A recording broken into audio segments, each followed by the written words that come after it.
வணக்கம் நண்பர்களே, welcome to மர்ம கதைகள். காதலர் தினம்னாலே ரோஸ், கிஃப்ட், டின்னர்னு ஒரே கொண்டாட்டமா தான் இருக்கும். ஆனா ஒரு 4 வருஷத்துக்கு முன்னாடி எனக்கும் என் ஹஸ்பண்டுக்கும் நடந்த அந்த சம்பவம் காதலர் தினம்னு சொன்னாலே எங்களை நடுங்க வைக்குது.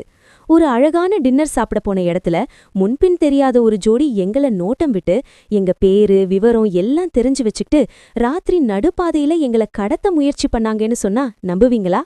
டயர் வெடிச்ச அந்த நொடிகள்ல நாங்க காட்டுக்குள்ள ஓடி ஒளியலன்னா இன்னைக்கு இந்த கதைய சொல்ல நான் உயிரோட இருந்திருக்க மாட்டேன். அப்படி என்ன நடந்துச்சு? அந்த மர்ம ஜோடி யாரு? வாங்க கதைக்குள்ள போலாம். அதுக்கு முன்னாடி மறக்காம நம்ம மர்ம கதைகள் சேனலை சப்ஸ்கிரைப் பண்ணிடுங்க. அப்படியே அந்த லைக் பட்டனையும் தட்டி விட்டுடுங்க.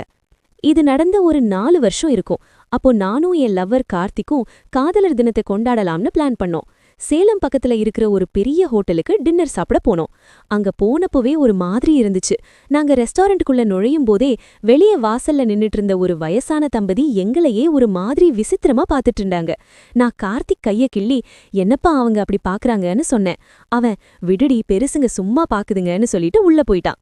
உள்ள போய் விசாரிச்சா கூட்டம் அதிகமா இருந்ததால டேபிள் கிடைக்க 45 நிமிஷம் ஆகும்னு சொல்லிட்டாங்க. சரி, டைம் பாஸ் பண்ணலாம்னு எதிர்த்தாப்புல இருக்கிற ஒரு கேம் சென்டர் போனோம். நாங்க காரை நோக்கி நடந்து போகும்போது அந்த வயசான தம்பதியில இருந்த அந்த அம்மா திடீர்னு எங்க முன்னாடி வந்து நின்னுச்சு. ஹலோ, என் பேரு கௌரி அப்படின்னு அந்த அம்மா கைய நீட்டுச்சு.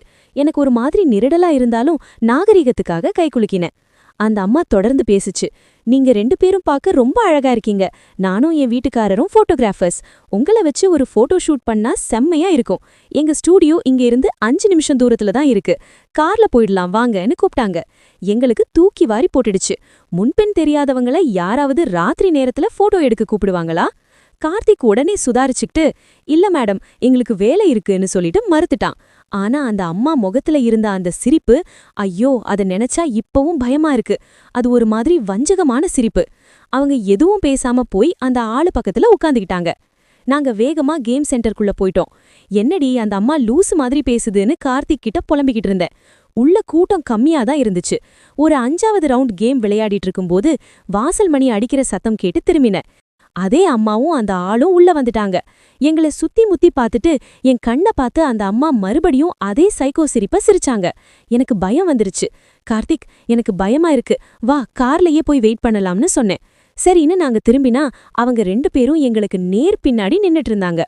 என்ன ஒரு ஆச்சரியம், நம்ம மறுபடியும் சந்திச்சிட்டோம். நான் அந்த கௌரியங்கா சொல்லுச்சு. இந்த முறை அவங்க வீட்டுக்காரர் வாய திறந்தான். என்ன சொன்னான் தெரியுமா? இப்போ போட்டி யாருக்கும்னா கௌரி வர்சஸ் கார்த்திக் அப்படின்னு சொன்னான். நாங்க ஹோட்டல்ல பேர் கொடுக்கும்போதே இவங்க தான் வெளியே நின்னாங்களே, அப்புறம் எப்படி இவனுக்கு கார்த்திக் பேரு தெரியும்? அப்போ எங்களை ரொம்ப நேரமா நோட்டம் விட்டுருக்கானுங்க. இல்ல சார், எங்களுக்கு அவசர வேலை இருக்குன்னு சொல்லிட்டு நாங்க பதறி அடிச்சுக்கிட்டு அங்க இருந்து வெளியே வந்து ஓடினோம். அவங்க முகத்துல இருந்த சிரிப்பு மாறி ஒரு ஏமாற்றம் தெரிஞ்சுது. கார்த்திக் ரொம்ப டென்ஷன் ஆகிட்டான். இனிமே இங்க இருக்க வேண்டாம், பார்சல் வாங்கிட்டு என் வீட்டுக்கு போயிடலாம், அங்க யாரும் இல்லன்னு சொன்னான். நாங்க சாப்பாட்டை வாங்கிட்டு கிளம்பினோம். கிளம்பும்போது அந்த அம்மா ஒரு தூணுக்கு பின்னாடி இருந்து எட்டி பாக்குற மாதிரி எனக்கு தோணுச்சு. என் பிரம்மையா இருக்கும்னு நினைச்சிட்டேன். கார்த்திக் வீட்டுக்கு போக மரங்கள் சூழ்ந்த ஒரு தனி ரோடு வழியா தான் போகணும். நாங்க கார்ல போயிட்டு இருக்கும்போது பின்னாடி ஒரு கார் எங்களை ஃபாலோ பண்ற மாதிரியே இருந்துச்சு. சந்தேகப்பட்டு ஒரு பெட்ரோல் பங்க்ல நிப்பாட்டினோம். ஆனா அந்த கார் காணாம போயிடுச்சு. சரி, நம்ம கற்பனை தான்னு நினைச்சிட்டு மறுபடியும் அந்த தனி காட்டுப்பாதையில போக ஆரம்பிச்சோம். ஒரு 5 நிமிஷம் ஆகியிருக்கும். திடீர்னு டமார்னு ஒரு பயங்கரமான சத்தம். கார்த்திக் வண்டியை நிப்பாட்டினான். இறங்கி பார்த்தா காரோட முன்பக்க 2 டயரும் வெடிச்சு போயிருந்துச்சு. ரோட்ல ஆணியோ கம்பியோ இருந்திருக்கு. கார்த்திக் உடனே ஓடி வந்து, நித்யா வண்டியை விட்டு இறங்கு சீக்கிரம்னு கத்துனான். எனக்கு ஒண்ணுமே புரியல. கார் லைட்டை ஆஃப் பண்ணு, கதவை பூட்டு, காட்டுக்குள்ள ஓடுன்னு என் கைய பிடிச்சி இழுத்துட்டு ஓடினான். இன்னும் கொஞ்ச நேரத்துல அவனுங்க வந்துருவானுங்க, இத அவங்க வெச்ச பொறின்னு சொன்னான். நாங்க ரோட்டோரமா முட்செடிகள் மரங்களுக்கு பின்னாடி போய் பதுங்கிக்கிட்டோம். கார்த்திக் போலீஸுக்கு ஃபோன் பண்ணி எங்க உயிருக்கு ஆபத்து, சீக்கிரம் வாங்கன்னு லொகேஷனை சொன்னான். ஃபோனை கட் பண்ணிட்டு தரையோட தரையா படுத்துக்கிட்டோம். அடுத்த 2 நிமிஷத்துல ஒரு கார் வேகமா வந்து எங்க கார் பக்கத்துல நிக்குது. இன்ஜின் சத்தம் நின்னுச்சு.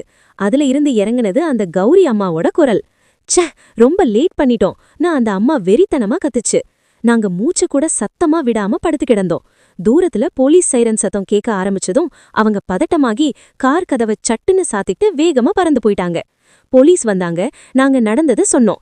எங்க காரை டோ பண்ணி எடுத்துட்டு போனோம். அன்னிக்கு மட்டும் கார்த்திக் சுதாரிச்சு எங்கள காட்டுக்குள்ள கூட்டிட்டு போகலன்னா அவங்க எங்களை என்ன பண்ணிருப்பாங்கன்னே தெரியாது.